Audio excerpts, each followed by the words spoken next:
চাকরি নাকি বিজনেস? আপনি একজন শিক্ষিত বেকার, আপনি একজন স্টুডেন্ট, আপনি একজন প্রবাসী, কিংবা আপনি যে কোনো কোম্পানিতে চাকরি করেন, কিন্তু কোনো এক সময় আপনি বিজনেস করবেন এরকম চিন্তাধারা আপনার মধ্যে রয়েছে, তাহলে এই ভিডিওটি আপনার জন্য অত্যন্ত গুরুত্বপূর্ণ। আপনি চাকরি করবেন নাকি বিজনেস করবেন? আপনি যদি খুবই আরামদায়কভাবে একদম কমফোর্টলি ফ্যামিলি নিয়ে সাধারণভাবে সুখে শান্তিতে জীবনযাপন করতে চান, তাহলে আপনি অবশ্যই চাকরি করবেন। কেননা আপনি চাকরি করলে মাস শেষে অবশ্যই বেতন পাবেন। আপনি চাকরি করলে দুনিয়াতে আর যাই কিছু হোক, আপনার থাকার খুব সুন্দর একটি জায়গা হবে। আপনি চাকরি করলে আর যাই কিছু হোক, কমসে কম আপনার জীবন খুবই নিশ্চিতভাবে সুখে শান্তিতে আপনি জীবনযাপন করতে পারবেন, এতে কোনো সন্দেহ নেই। কিন্তু অপরদিকে আপনি যদি ব্যবসা করেন, তাহলে হয়তো বা এমন হতে পারে আপনাকে কোনো এক সময় না খেয়ে থাকা লাগতে পারে, আবার এমন হতে পারে আপনি ব্যবসা করে একদিন সাকসেস হয়ে আপনার মতো এমন 100 জন মানুষের রুজি রোজগারের ব্যবস্থা করতে পারবেন। আপনি যদি চাকরি করেন এবং সেই চাকরিটি যদি সরকারি, ছোট হোক বড় হোক, সরকারি কোনো চাকরি হয়, তাহলে আপনার এলাকার সবচেয়ে সুন্দরী মেয়ের বাবা মায়েরা আপনাকে দিয়ে তাদের মেয়ের বিয়ে দেওয়ার জন্য লাইন লাগিয়ে থাকবে। অপরদিকে আপনি যদি ব্যবসা করেন, তাহলে সুন্দরী মেয়ে তো দূরের কথা, এমন হতে পারে আপনার পাশের বাড়ির জরিনার বাবা মাও তার মেয়েকে দিয়ে আপনাকে বিয়ে দেবে না। আবার এমনও হতে পারে আপনি সাকসেসফুল হলে শুধু সুন্দরী মেয়ে নয়, বিশ্ব সুন্দরী মেয়েও আপনাদের জন্য লাইন লাগিয়ে থাকবে। আমি আসলে চাকরিকে বড়, ব্যবসাকে ছোট, কিংবা ব্যবসাকে বড়, চাকরিকে ছোট করার চেষ্টা করতেছি না। আমি শুধু জাস্ট রিয়েলিটি আপনাদেরকে বোঝানোর চেষ্টা করতেছি যে আপনি কোনটা করবেন।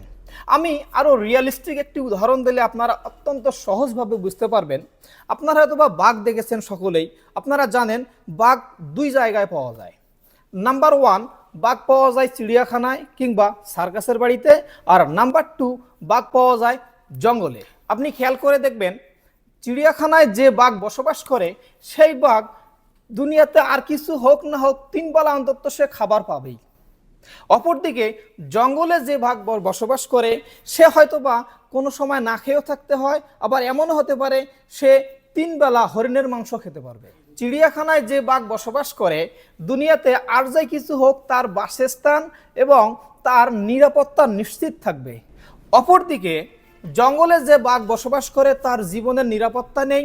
অপরদিকে যে কোনো সময় বন্যা, বর্ষা, বাদল আসলে তার থাকারও জায়গা থাকে না। চিড়িয়াখানা কিংবা সার্কাসের বাড়িতে যে বাঘ থাকে, সে বাঘ যে পরিশ্রম করে না তা নয়, সে অনেক পরিশ্রম করে। আপনারা হয়তো বা খেয়াল করেছেন, অনেক সময় সার্কাসের বাড়িতে কোনো একজন মানুষ বাঘকে হাতের আঙ্গুলের দিয়ে ইশারা করে, বাঘ একদম অনেক দূর জাম লাফ দেয়। আবার অনেক সময় খেয়াল করেছেন আগুনের রিং থাকে, সেই রিংয়ের মাছ দিয়েও মানুষের আঙ্গুলের ইশারায় বাঘ জাম দেয়। মূলত সে বাঘ অনেক পরিশ্রম করে।